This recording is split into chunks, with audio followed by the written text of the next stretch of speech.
ஜெய் ஸ்ரீ மாத்ரே நமக. ஜெய் குருதத், ஜெய் குரு பரசுராம். நமஸ்காரம். நான் கரூர்லேருந்து வல்சலா பணிக்கர், பிரசன்ன ஜோதிடர். இன்றைக்கி நம்ம மிதுன ராசிக்கு குரு வக்ர பயிற்சியுடைய பலன்களை நம்ம பார்க்க போகிறோம். இந்த குரு எப்போ வக்ரமாகறாரு அப்படின்னா, அக்டோபர் 9, 2024 வந்து குரு வந்து வக்ரமாகறாரு. அதே மாதிரி குரு வந்து எப்போ வக்ர நிவர்த்தி ஆகிறாரு அப்படின்னு பார்த்தீங்கன்னா, 2025 பிப்ரவரி மாதம் 4ஆம் தேதி வந்து குரு வந்து வக்ர நிவர்த்தி ஆகிறாரு. இந்த 4 மாதம் ஒரு கிட்டத்தட்ட 4 மாதத்தில் வந்து உங்களுடைய அதாவது மிதுன ராசியை பொறுத்த வரைக்கும் எப்படின்னா நல்லது தான். ஏன்னா 12ஆம் இடத்துல இருக்குது. வக்ரமாகும் போது உங்களுக்கு ஒரு பாதகாதிபதியும் கூட. அதனால வக்ரமாகும் போது உங்களுக்கு நிறைய நன்மைகளை தான் செய்வார். கூடுதலாக உங்களுடைய ஜனகாலத்தில் அதாவது பர்த் ஜாதகம் இருக்கு இல்லையா, அதில் ஏதாவது ஒரு கிரகம் வந்து வக்ரமாக இருந்துச்சு அப்படின்னா இன்னும் சூப்பரான பலன்கள்லாம் உங்களுக்கு இருக்குது. மிதுன ராசியை பொறுத்த வரைக்கும் குரு வந்து 12ஆம் இடத்துல வக்ரமாகிறாரு. அப்போ தொழில் ரீதியாக அவர் உங்களுக்கு என்னென்னா 10ஆம் அதிபதி, அதாவது தொழில் ஸ்தான அதிபதியாக இருக்கிறாரு. அவர் வந்து 12ஆம் இடத்துல. அப்போ இந்த காலகட்டத்தில் நீங்க தொழில் தொடங்கலாமா அப்படின்னு கேட்டா தாராளமா தொடங்கலாம். அதாவது ஏதாவது தொழில் பொறுத்த வரைக்கும் வக்ர கிரகங்கள் தான் வந்து எக்கனாமிக்கலுக்கு ரொம்ப ரொம்ப நல்லது. அதாவது சுப கிரகங்கள் வக்ரம் அடையும் போது அது அசுப பலன் அப்படின்னு நம்ம எடுத்துக்கலாம்னு வச்சுக்கோங்களேன். அப்போது 12ஆம் இடத்துல 10ஆம் அதிபதி 12ஆம் இடத்துல இருக்கிறது நல்லது தான். 12ஆம் இடம்ங்கிறது இன்வெஸ்ட்மெண்ட் தான். இந்த காலகட்டத்தில் நீங்கள் ஒரு இன்வெஸ்ட் பண்ணி ஒரு புதுசாக தொழில் செய்கிறீங்க, அதை சக்ஸஸ் பண்ண முடியுமானா தாராளமாக சக்ஸஸ் பண்ண முடியும்.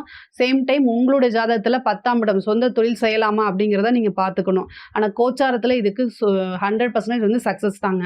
அதே மாதிரி அவர் 4ஆம் இடத்தை பார்க்குறாரு. பொதுவாக தொழிலுக்காக வண்டி வாகனங்கள் வாங்குறது, தொழிலுக்காக ஒரு இடம் வாங்குறது, நீங்கள் இவ்வளோ நாளாக வந்து ஒரு ரெண்ட் எடுத்து அதில் ஒரு பிஸ்னஸ் பண்ணிகிட்ருப்பீங்க. இந்த டைம் வந்து நீங்கள் அதுக்காக ஒரு இடம் வாங்குறது, லேண்டு வாங்குறது, இடம் வாங்குறது, பில்டிங் வாங்குறது, இது எல்லாம் இந்த டைமில் நடக்கிறதுக்கு வாய்ப்புகள் இருக்குது. திடீர்னு ஒரு அதிர்ஷ்டம் வரத்துக்கு வாய்ப்பு இருக்குது. குரு வக்ரப்பாதையோடு எங்கே பார்க்குறாருன்னா 6ஆம் இடத்தை பார்க்குறாரு. அப்போ என்னென்னா கடன் இல்லாத வாழ்க்கை அப்படின்னா நீங்கள் இந்த 4 மாதம் போடக்கூடிய எஃபர்ட்டு தான் உங்களுடைய லைஃப்பில் இருந்து கடன் வெளியில் போகிறதுக்கு அமைப்பு இருக்குது. ஸோ நீங்கள் அதை கரெக்டாக யூட்டிலைஸ் பண்ணிக்கணும். மிதுன ராசியை பொறுத்த வரைக்கும் நல்ல நாலேஜ், இன்டெலிஜென்ட்டு. பட் ஆனால் எங்கே கோட்டை விடுவீங்க அப்படின்னா ஒரு விஷயத்தை ஈஸியாக அசால்ட்டாக இருக்கிறது அப்படிங்கிறது. நீங்கள் வந்து பார்த்துக்கலாம் அப்படின்னு நீங்கள் ஒரு விஷயத்தை தள்ளி வைக்கிறது, இந்த சோம்பேறித்தனம், இந்த விஷயத்தை மட்டும் நீங்கள் விட்டுட்டீங்க அப்படின்னா கண்டிப்பாக வந்து முன்னேற முடியும். அதாவது மிதுன ராசிக்கும் கன்னி ராசிக்கும் புதன் தான் அதிபதி. அதாவது மிதுன ராசி புதன் அதிபதினாலே அறிவாளி, இன்டெலிஜென்ட் தான். ஆனால் அங்கே எங்கே அப்படின்னா அசால்ட்டாக இருக்கிறது. இது வந்து அலட்சியம் அப்படிங்கக்கூடிய ஒரு விஷயத்த உங்கள் வாழ்க்கையிலேருந்து தூரம் தூக்கி போட்டுருங்க. அப்போ தான் நீங்கள் வந்து என்ன செய்ய முடியும், பெரிய லெவலில் நீங்கள் என்ன நினைக்கிறீங்களோ அதை வந்து ரீச் பண்ண முடியும்னு வச்சுக்கோங்களேன். பொதுவாக எல்லா விஷயத்தையுமே ரொம்ப கேரிங்கு, ரொம்ப பொறுப்பெடுத்து செய்யக்கூடிய நபர்கள் தான். அதனாலேயே வந்து என்னென்னா நீங்கள் ஈஸியாக அதாவது கொஞ்சம் எஃபர்ட் போட்டிங்கனாலே மற்றவங்க வந்து ஒரு 10% போடுறாங்க, அதாவது மற்றவங்க வந்து 100% ஒரு எஃபெக்டை போடுறாங்க அப்படின்னா நீங்கள் அதில் ஒரு 60% போட்டாலே ஈஸியாக உங்களால் சக்ஸஸ் பண்ணிட முடியும். ஏன்னா அந்தளவுக்கு வந்து ப்ரில்லியண்ட்டாக நீங்கள் ஒர்க் பண்ணுவீங்க. பட் ஆனால் அதை நீங்கள் நம்பி எஃபெக்ட் போடுங்க, கொஞ்சம் சுறுசுறுப்பாகுங்க, கண்டிப்பாக முடியும். அதே மாதிரி 6ஆம் இடத்தை பார்க்குறாரு. கோர்ட்டு கேஸு வழக்கு ஏதாவது ஜவ்வாக இழுத்துட்ருக்கு அப்படின்னா அதெல்லாம் வந்து இப்போ முடியக்கூடிய அமைப்பு.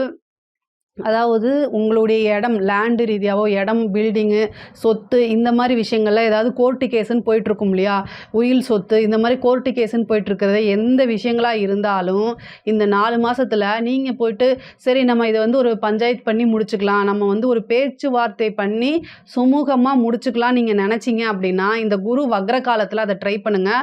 கண்டிப்பாக அது உங்களுக்கு சக்ஸஸை கொடுக்கும். அதாவது ஆப்போசிட் பார்ட்டியும் வந்து விடாமல் இருப்பாங்க, நீங்களும் விடாமல் இருப்பீங்க. இந்த காலகட்டத்தில் அதை நீங்கள் ட்ரை பண்ணுங்கள். அவங்களும் என்ன செஞ்சிருவாங்க, இறங்கி வந்துடுவாங்க.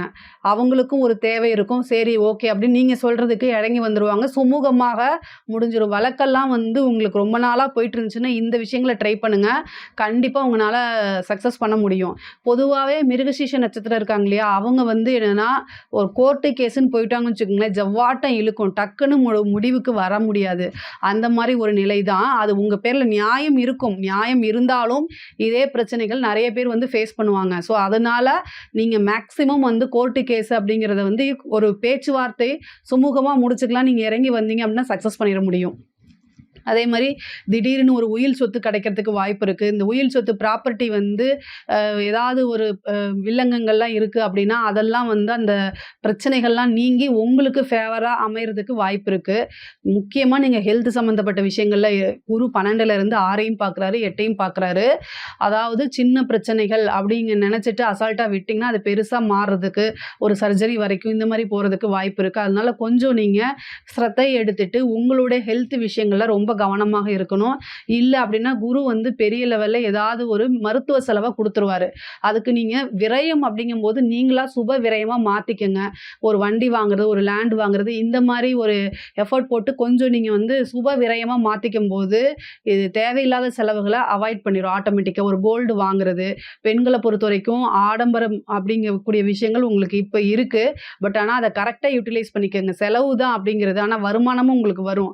பட் ஆனா நீங்க என்ன பண்ணிக்கணும், ஒரு நகை எடுக்கிறது, இல்ல ஒரு வண்டி வாகனம் வாங்குறது, ஒரு தொழில் உங்களுக்கு பிசினஸ் அதாவது ஆன்லைன் பிசினஸ் பண்றது, இல்ல உங்களோட திறமைய வெளிக்காமிச்சு அது மூலியமா வந்து நல்ல இன்கம் பார்க்குறது, இதுக்கெல்லாம் வந்து சூப்பரான டைமு. படிக்கக்கூடிய குழந்தைகள் வந்து ரொம்ப ரொம்ப ரொம்ப கவனமாக இருக்கணும். 12ஆம் இடத்துலருந்து 4ஆம் இடத்த பார்க்குறாரு. படிப்பு ஸ்தானத்த பார்க்குறாரு. அப்போ வந்து என்ன ஆகும் அப்டின்னா, டைவர்ட் ஆகும். குரு ஏற்கனவே பாதகாதிபதி. அதாவது மிதுன ராசிய பொறுத்தவரைக்கும் நல்ல படிக்கக்கூடிய குழந்தைகள் தான். ஆனா என்னன்னா, நெறைய விளையாட்டு அவங்களுக்கு வந்து கலையில தான் அதிக ஆர்வம். அதாவது படிக்க சொன்னா அவங்க என்ன செய்வாங்க, இன்ஸ்டாவ தொறந்து ரீல்ஸ் பார்க்குறது. இதுலயே தான் அவங்களுடைய இதெல்லாம் போயிட்டே இருக்கும். ஸோ, அதனால கொஞ்சம் எஃபோர்ட் போட்டு படிங்க. இல்ல அப்டின்னா நீங்க நெனச்ச ரிசல்ட் கிடைக்காது. அப்புறம் கைமீறி போயிரும். ஒண்ணுமே பண்ண முடியாது. ஏன்னா அஷ்டமஸ்தானத்த பார்க்குது. அப்புறம் மன வருத்தத்துல ஃபீல் பண்றதுனால எந்த பிரயோஜனமும் கிடையாது. உங்களுக்கு இப்போ ரொம்ப நல்ல டைமு. ஏன்னா இந்த அஷ்டமத்து சனி முடிஞ்சிருச்சு. அதுக்கடுத்து ராகு பிரச்சனையும் இல்ல. சனியோட தொந்தரவும் இல்ல. குருவும் இப்ப வக்ரமா இருக்காரு. இந்த டைம கரெக்ட்டா யூஸ் பண்ணிக்கங்க. நீங்க நெனச்ச லெவல்ல ரீச் ஆக முடியும்னு வச்சுக்கோங்களேன். அதே மாரி திருமணம் சார்ந்த விஷயங்கள். உங்களுக்கு வந்து திருமணத்தில இருக்கக்கூடிய பிரச்சனைகள் வந்து ஏதாவது ஒரு டக்குன்னு ஒரு பிரச்சனைகள் வரத்துக்கு வாய்ப்பு இருக்கு. ஏன்னா குரு வக்ர பார்வையோட 6ஆம் இடத்த பார்க்குறாரு. அதனால திருமணம் பண்ணும்போது, அதாவது திருமணம் ஏதாவது முடிவு பண்ணும்போது, உங்களுடைய சுயஜாதகத்தில 7ஆம் அதிபதியுடைய தசாபுத்தி கரெக்ட்டா இருக்கான்னு பார்த்துக்கங்க. அப்படி இல்லைன்னா, நீங்க அதாவது இப்ப நீங்க ஒரு ஆணா இருக்கீங்கன்னா, அந்த பொண்ணுகிட்ட உங்களுக்கு விருப்பம் இருக்கா அப்படின்னு கேட்டுட்டு அதுக்கப்புறம் ப்ரொசீஜர் பண்ணுங்க. ஏன்னா இந்த காலத்தில 6ஆம் இடத்த இந்த டைம்ல வந்து இந்த 4 மாச டைம்ல 6ஆம் இடத்த தான் குரு பாக்குது. கடைசி நேரத்துல எல்லாமே முடிஞ்சு வரும்போது எனக்கு விருப்பம் இல்லைன்னு சொல்லி ஏதாவது பிரச்சனைகள் வரத்துக்கு வாய்ப்பு இருக்கு. அதனால கவனமாக இருக்கணும். கணவன் மனைவிக்கிடையே ஒற்றுமைகள் வந்து சில டைம் வாக்குவாதம் வர்றது, ஒற்றுமை வந்து இருக்காது. ஒரு அண்டர்ஸ்டாண்ட் பண்ண மிஸ் அண்டர்ஸ்டாண்டிங் இந்த மாரிலாம் போறதுக்கு வாய்ப்பு இருக்கு. இந்த காலகட்டங்கள்ல ரொம்ப புரிஞ்சுக்கணும். அதாவது நல்ல ரிலேஷன்ஷிப் எல்லாம் கட் பண்ணி விடுறதுக்கு வாய்ப்புகள் இருக்கு. உங்களுக்கு ஃப்ரெண்டு நீங்க நினைச்சிட்டு இருப்பீங்க. இந்த டைம்ல வந்து அவங்களுடைய சுயரூபம் தெரியும். அதனால மன சங்கடங்களுக்கு ரொம்பவே ஆளாவீங்க. நம்பிக்கை துரோகத்தினால எழுந்தே வர முடியாத அளவுக்கு டிப்ரஷன்ல போறதுக்கு உண்டான வாய்ப்புகளும் இருக்கு. ஆனா, இது எல்லாமே கடந்து வந்தா தான் வாழ்க்கை. அத நீங்க புரிஞ்சுக்கணும். பட் ஆனா வந்து பொதுவா மிதுன ராசி வந்து நட்புக்கு ரொம்ப முக்கியத்துவம் கொடுக்கக்கூடிய நபர்களாகவும் இருப்பீங்க. பழகுன பழக்கத்துக்காக நெறைய விஷயங்கள செய்வீங்க. அது தப்பு கிடையாது. பட் ஆனா இத நம்ம இழந்தா நமக்கு மனசு கஷ்டம் இல்ல. பரவாயில்லன்னு நெனைக்கிற அளவுக்கு மைண்டையும் மனச தயார் பண்ணிட்டு நீங்க பழகுங்க, செய்யுங்க. அதுல எந்த பிரச்சனையும் வராது. ஓகேங்களா? பொதுவாவே மிதுன ராசிக்கு குரு பயிற்சி வந்து ரொம்ப நல்லா இருக்கு.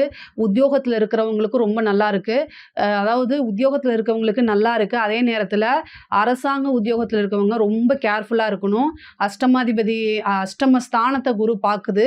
அப்படி இருக்கும்போது என்ன பிரச்சனை வரும் அப்படின்னா, உங்களுக்கு தேவையில்லாத விஷயங்கள்ல நீங்க இன்டர்ஃபை ஆகாதீங்க. கையெழுத்து போடும்போது, ஒரு பர்மிஷன் குடுக்கும்போது, இதுலலாம் ரொம்ப கவனமாக இருக்கணும். உங்களுடைய டியூட்டிய கடமைய நீங்க கரெக்ட்டா செய்வீங்க. பட் ஆனா ஏதாவது ஒரு பிரச்சனைகள் வரும். அதுல வந்து உங்களுடைய பேரும் அடிபடும். அதனால ரொம்ப ரொம்ப கவனமாக இருக்கணும். உஷாரா இருந்துக்கணும். யார பத்தியும் ஒருத்தர பத்தி இன்னொருத்தர்கிட்ட பேசாதீங்க. தேவையில்லாத கெட்ட பேர உருவாக்கி விட்டுருவாங்க. செய்யாத தப்புக்கு தண்டனை அனுபவிக்கிற மாரி போயிரும்.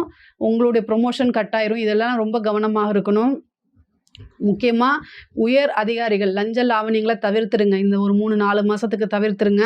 இல்லைன்னா அத ரெக்கார்ட் பண்ற அளவுக்கு போயிரும்னு வச்சுக்கங்களேன். அதனால பனிஷ்மெண்ட் வரதுக்கு உண்டான வாய்ப்புகளும் இருக்குது. இதில் எல்லாம் ரொம்ப கவனமாக இருக்கணும். அதாவது அரசாங்க உத்தியோகத்துக்காக படிக்கிறவங்க இருக்காங்க இல்லையா, அது நல்லா படித்தாங்க அப்படின்னா திடீர்னு ஒரு அதிர்ஷ்டம், திடீர்னு ஒரு போஸ்டிங் கிடைச்சிரும். ஏன்னா குரு வக்ர பார்வையோட 4ஆம் இடத்தை பார்க்குறாரு. அரசியல்வாதிகளுக்குலாம் இது ரொம்ப சிறப்பான டைமு. இதை கரெக்டாக யூஸ் பண்ணிக்கோங்க. நீங்கள் செய்யக்கூடிய விஷயங்களை கொஞ்சம் அதாவது மற்றவங்களை காட்டிலும் கொஞ்சம் இன்டெலிஜென்ட்டாக செஞ்சீங்க அப்படின்னா தலைமையிடத்துக்கு உங்களோட பேர் வந்து பேசப்படும். நல்ல லெவல்ல உங்களுடைய அதாவது உங்களுக்கு திடீர்னு ஒரு பெரிய லெவல்ல போஸ்டிங் கிடைக்கிறதுக்கு உண்டான வாய்ப்புகள்லாம் இருக்கு. முக்கியமா இன்னொரு விஷயம் என்னன்னா, பெண்கள பொறுத்தவரைக்கும் ஏதாவது உத்தியோகத்துல இருக்கவங்களோ அல்லது தொழில் ரீதியா இருக்கிறவங்களோ எங்கேயாவது வெளியில போகும்போது, இந்த இடத்துல போறேன், இந்த டைம்க்கு தான் நான் போவேன், இந்த டைம்க்கு தான் வருவேன் அப்படிங்கிற ஒரு டேட்டு, டைம்லாம் மென்ஷன் பண்ணி நீங்க வந்து மேரிடா இருந்தீங்கன்னா, உங்க ஹஸ்பண்ட் கிட்ட சொல்லிட்டு போறது ரொம்ப நல்லது. இல்ல குடும்பத்திலயாவது நீங்க சொல்லிட்டு போறது ரொம்ப ரொம்ப நல்லது. இல்லைன்னா தேவையில்லாத அவமானங்களுக்கு ஆளாகிற மாதிரியோ இல்லை ஏதாவது ஒரு பிரச்சனைகளை சந்திக்கிற மாதிரி வரும். குரு வக்ர பார்வையோட அஷ்டமஸ்தானத்தை பார்க்குறாரு. உங்கள் மேலே நல்ல ஒப்பீனியன் கிடைக்காது. உங்கள் மேலே நீங்கள் இயற்கையாக நல்லவங்களாக இருப்பீங்க. நல்ல விஷயத்துக்காக தான் அதை செஞ்சுருப்பீங்க. பட் ஆனால் அது அப்படியே ஆப்போசிட்டாக மாறிடும். இதுல எல்லாம் நீங்கள் கவனமாக இருக்கணும். யார் கூட பேசுகிறீங்க பழகுறீங்கிறதுல கவனமாக இருக்கணும். சோஷியல் மீடியாவில் தெரியாத நபர்கள்கிட்ட பேசாதீங்க. இந்த விஷயங்கள்லாம் ரொம்ப கவனமாக இருங்க. ஹெல்த் சம்மந்தப்பட்ட விஷயங்களை கவனமாக இருங்க. குரு வக்ர பார்வையோட 4, 6, 8 பார்க்குது. நைட் டைம் ட்ராவல் அவாய்ட் பண்ணுறது ரொம்ப ரொம்ப நல்லது. அப்படி இல்லைன்னா உங்கள் கூட யாரையாவது கூட்டிகிட்டு போகிறது நல்லது. இல்லைன்னா நீங்கள் செல்ஃப் டிரைவ் பண்ணாதீங்க. அதாவது பஸ்லேயோ அல்லது ஆக்டிங் டிரைவர் போட்டு காரில் போகிற மாதிரி இருந்தால் ஆக்டிங் டிரைவரை போட்டு போங்க. இல்லை ட்ரெயினில் போங்க. இதெல்லாமே பார்த்துக்கங்க. உங்கள் இதில் அஷ்டமாதிபதியோடைய தசாபுத்தி நடக்குதா, இல்லை இப்போ என்ன தசாபுத்தி நடக்குது அப்படிங்கிறத பாருங்கள். குரு வக்ர பார்வையோடு பார்க்குறதுனால தான் இவ்வளோ தூரம் அழுத்தி நான் சொல்கிறேன். அதாவது குரு வந்து வக்ரமாகும் போது பொருளாதார ரீதியாக காசு பணத்தை எல்லாம் கொடுப்பாரு. அதே நேரத்தில் பாதகாதிபதி வேலை வக்ர பார்வையாக இருக்கனால வேற ஒரு விஷயத்துல கை வச்சிருவாரு. ஹெல்த்து, மருத்துவ செலவு, தேவையில்லாத விரயங்கள். ஸோ இதிலெல்லாம் நீங்கள் ரொம்ப கவனமாக இருந்துட்டீங்கனாலே இந்த குரு வக்ர பயிற்சி வந்து உங்களுக்கு சிறப்பான பலன்களை தான் தரும். இதில் ஏதாவது சந்தேகங்கள் இருக்குது அப்படின்னா கமெண்ட்ஸில் கேளுங்க. நான் கண்டிப்பாக ஆன்சர் பண்ணுறேன். நம்மளுடைய சேனலை லைக் பண்ணுங்கள், ஷேர் பண்ணுங்கள், சப்ஸ்கிரைப் பண்ணுங்கள். நன்றி, வணக்கம்.